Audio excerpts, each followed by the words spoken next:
Hola a todos, bienvenidos a esta sección donde informamos sobre la historia de Colombia y en este video vamos a explorar las conexiones entre el libro Nuestra Guerra Ajena de Germán Castro Caicedo y la película Pájaros de Verano. Vamos a conocer cómo a través de estos medios podemos profundizarnos en la compleja historia del narcotráfico en Colombia y su impacto en la cultura guayú. Así que acompáñenme mientras analizamos estos puntos más a detalle. Para comenzar, identificaremos tres aspectos históricos o socioculturales que coinciden entre la lectura y la película. Como punto número uno tenemos la transformación económica. Tanto el libro como la película destacan cómo la economía tradicional de la región, basada en actividades como el pastoreo y el comercio, se transforman radicalmente con la llegada del narcotráfico.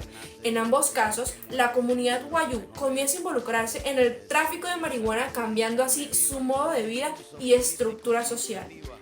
Como punto número dos tenemos el impacto en la estructura social. Otro punto en común es el impacto devastador del narcotráfico en las relaciones familiares y comunitarias. Muestran cómo el narcotráfico desintegra las estructuras familiares y sociales. En la película, la familia guayú se ve envuelta en conflictos internos y externos, mientras que en el libro se detalla cómo la violencia y la avaricia destruyen las relaciones comunitarias. La avaricia y la violencia asociadas con este negocio destruyen la cohesión social y los valores tradicionales guayú, un tema central tanto en la narrativa de Castro Caicedo como en la trama de Pájaros de Verano. Como punto número 3 tenemos el aumento de la violencia. Ambos relatos reflejan el aumento de la violencia en la región. Esto es un tema recurrente en ambos medios. La lucha por el control del negocio de las drogas trae consigo enfrentamientos y asesinatos que afectan a la comunidad guayú. También hubo un incremento significativo en los conflictos armados, lo que afectó gravemente a la población local. Y otro tema a mencionar es el impacto en la cultura guayú, ya que el surgimiento del negocio del narcotráfico tuvo un impacto profundo en la cultura. ¿Les parece si hablamos de eso? Iniciaremos hablando de la desintegración social y de valores. La entrada masiva de dinero y la violencia inherente al narcotráfico llevaron a la desintegración de las estructuras sociales y familiares tradicionales. Los valores ancestrales basados en la reciprocidad y el respeto fueron reemplazados por la codicia y la desconfianza. Es que imagínense, la comunidad guayú, que históricamente valora la cooperación y la armonía, se vio atrapada en un ciclo de avaricia y traición. La estructura social, que solía estar cimentada en fuertes lazos familiares y comunitarios, se debilitó enormemente. Familias enteras se desmoronaron bajo la presión de la riqueza fácil y la violencia, perdiendo así su identidad cultural en el proceso. Y también, como hecho muy importante, tenemos a lo que se considera como cambio de roles. La película profundiza en cómo las mujeres guayú, tradicionalmente respetadas como líderes espirituales y sociales, también se ven atrapadas en este negocio. Esto no solo representó un cambio en sus roles tradicionales, sino que también muestra cómo la dinámica de poder cambia en un entorno marcado por la violencia y la ambición.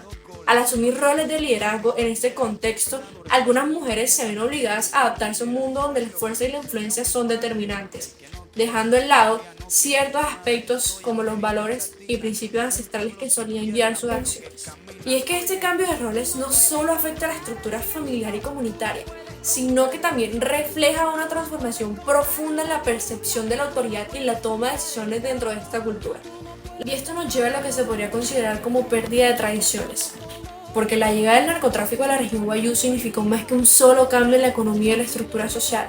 También marcó una interrupción significativa en muchas prácticas culturales y rituales arraigados en la comunidad. Las películas nos muestran de manera vivida cómo el miedo y la inseguridad generados por este fenómeno impactaron directamente en la forma en que las personas vivían y practicaban sus tradiciones ancestrales. La violencia asociada al narcotráfico provocó un ambiente de temor constante, obligando a las personas así a restringir sus actividades culturales y rituales que antes eran centrales en su vida diaria. Las ceremonias, festividades y rituales espirituales que solían ser celebrados con alegría y solemnidad se vieron limitados o incluso abandonados debido a la necesidad de mantener un perfil bajo y evitar conflictos con los actores involucrados en el tráfico de drogas. Pero seguidamente a esto tenemos que mencionar que hubieron rasgos ancestrales involucrados en el narcotráfico. Los rangos ancestrales de los indios y la Guajira se reflejaron en diversas maneras dentro del narcotráfico. Tenemos a lo que se conoce como el uso estratégico de conocimientos ancestrales.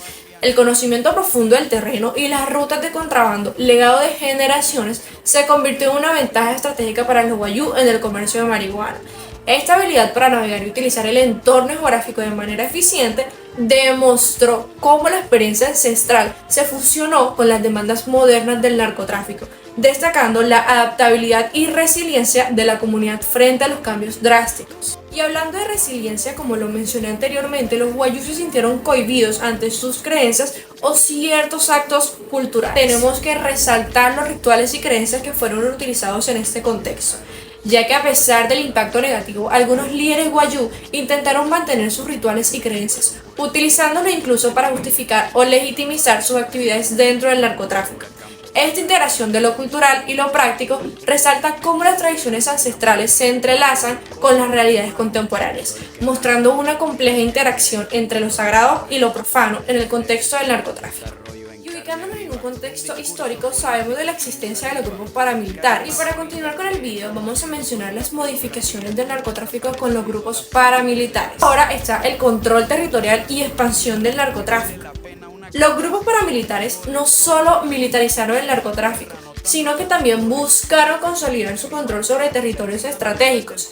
Esto resultó en conflictos armados constantes y una competencia feroz por el dominio de rutas de contrabando y puntos de distribución. La expansión territorial del narcotráfico bajo la influencia de grupos paramilitares contribuyó a una mayor penetración del negocio de drogas en diversas regiones, exacerbando los problemas de seguridad y corrupción a nivel local y nacional. Y hablando de corrupción, vamos a introducirnos en la alianza y corrupción institucionalizada. La colaboración entre grupos paramilitares y narcotraficantes no solo condujo a una mayor militarización, sino también a la formación de alianzas que permeaban diversas instituciones estatales. La corrupción institucionalizada se convirtió en un desafío grave, donde la influencia de los grupos paramilitares se extendió más allá del ámbito del narcotráfico, afectando así profundamente la política, la economía y la justicia en Colombia. Esta conexión entre el poder y la corrupción sistemática creó un entorno aún más complejo y peligroso para la sociedad colombiana. Y para ir culminando nuestro video, tenemos nuestro último punto a desarrollar, que fue la influencia militar de Estados Unidos tras la Guerra Fría. La lucha contra el narcotráfico y la cooperación internacional. La guerra contra las drogas se convirtió en una prioridad para Estados Unidos, justificando su intervención militar y cooperación con gobiernos latinoamericanos para combatir el narcotráfico. Esta colaboración no solo implicó asistencia financiera y tecnológica, sino también operaciones conjuntas de vigilancia y erradicación de cultivos ilícitos. La presencia militar estadounidense en la región se intensificó especialmente a través de programas como el Plan Colombia, que buscaban fortalecer las capacidades de las fuerzas de seguridad locales en la lucha contra el narcotráfico y la insurgencia. Por último, tenemos la promoción de la democracia y los derechos humanos. Aunque la lucha contra las drogas era el pretexto principal, Estados Unidos también buscaba promover la democracia y los derechos humanos en la región. Sin embargo, la aplicación de estas políticas a menudo estuvo sujeta a críticas, ya que se argumentaba que la intervención militar estadounidense tenía efectos colaterales negativos en términos de derechos humanos y soberanía nacional. Esta tensión entre la agenda antidrogas y otros objetivos políticos y sociales complicó la percepción y efectividad de la influencia militar de Estados Unidos en América Latina. Y en resumen, tanto el libro como la película ofrecen una mirada profunda y compleja sobre el impacto del narcotráfico en Colombia, particularmente en la cultura guayú. Ambos medios nos sumergen en un mundo donde la violencia, la corrupción y la transformación económica son fenómenos entrelazados que afectan profundamente a las comunidades y al tejido social. Y bueno, esto fue todo por hoy. Gracias por acompañarme en este análisis y espero que haya dado una visión más clara y detallada de estos temas. Discurso político sin saliva.